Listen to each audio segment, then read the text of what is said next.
Hi everyone. நம்ம வந்து women's day offer போட்டிருக்கோம். வேலண்டைன்ஸ் டே ஆஃபர் வந்து நல்லபடியாக போச்சு.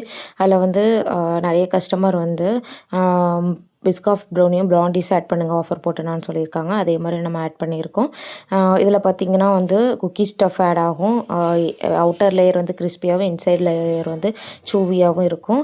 அண்டு ப்ளாண்டி ஆட் ஆகும். அதுக்கப்புறம் பார்த்திங்கன்னா Biscoff brownie, Nutella brownie and chocolate brownie add ஆகும். இது வந்து நம்ம ஃப்ரீ ஷிப்பிங் பண்ணிகிட்ருக்கோம் நம்மளை ஃபாலோ பண்ணுற எல்லாருக்குமே. நீங்கள் வந்து என்னோடய அக்கௌண்ட் வந்து ஃபாலோ பண்ணிக்கோங்க. அப்போ தான் வந்து ஃப்ரீ ஷிப்பிங் வந்து உங்களுக்கு அவைலபிளாக இருக்கும். உங்களுக்கு வேணுன்னா ஸ்க்ரீனில் தெரிகிற நம்பருக்கு வாட்ஸ்அப் பண்ணுங்கள். இல்லைனா வந்து இன்ஸ்டாவில் மெசேஜ் பண்ணுங்கள். நான் உங்களுக்கு ரிப்ளை பண்ணுறேன். வேலண்டைன்ஸ் டே ஆஃபரில் வந்து நிறைய நல்ல கமெண்ட்ஸ்லாம் வந்துருந்தது. ப்ரௌனிஸ் சூப்பராக இருந்தது, நல்லா இருந்துச்சு, நீங்கள் எப்போ நெக்ஸ்ட் ஆஃபர் போடுவீங்க அந்த மாதிரி எல்லாருமே கேட்டிருந்தாங்க. அதே மாதிரி நம்ம போட்டிருக்கோம். தேங்க்யூ, பாய்.